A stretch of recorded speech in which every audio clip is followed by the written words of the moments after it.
Well, it's still in Solskjaer's hands, isn't it? His future and the club. That seems to be what they want to do, be patient, work with Solskjaer. In the back of your mind, you know that Pochettino, and I don't want to wave candidates for the job around, but he's somebody that Manchester United wanted in the past. He might be available at the end of the season. I think it's up to Solskjaer to get the necessary results between now and the end of the season to retain his job. The pressures don't change at United. You know that, you look at Mourinho, the last manager, had he have got these results, I think there'd be an even bigger clamour for him to have been sacked than there was, that just over 12 months ago.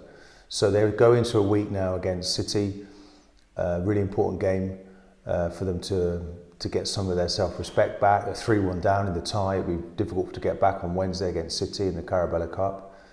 And then there's two really important Premier League games coming up. Wolves and Chelsea, with the two teams sort of just in and around them. Chelsea not in great form themselves. A brand new manager also, you could say. So that one may be up for grabs. They could put pressure on Chelsea. So it's about getting a run together, getting some form, finding the right personnel.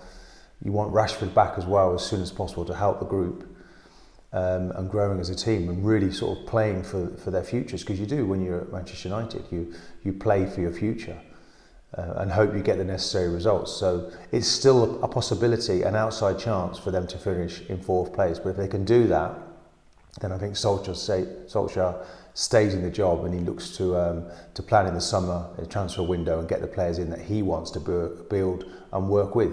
And he hasn't really been given that opportunity, has he, to spend too much money on the players he wants. It's disrespectful to the competition and everybody who's ever taken part in it and wants to take part in it in the future. I understand Jurgen Klopp and why. This is a great manager and a great man, and this is a great winner as well. And I think it's the fixture congestion that he's looking ahead to. And maybe they've just obviously a little compartment in their mind. They've said, look, we're going to take these 2 weeks off.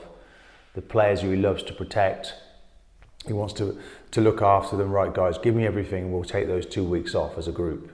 And suddenly it's gone wrong. They didn't get the result they needed. And I hope he comes back and reflects on it and changes his mind, because certainly if I was a player in that group, the likes of Jordan Henderson, people who've never won the FA Cup, that just for 2 weeks, that if we change our plans, there could be an FA Cup sitting on the sideboard at the end of their career that they might not have had ordinarily if they step out now.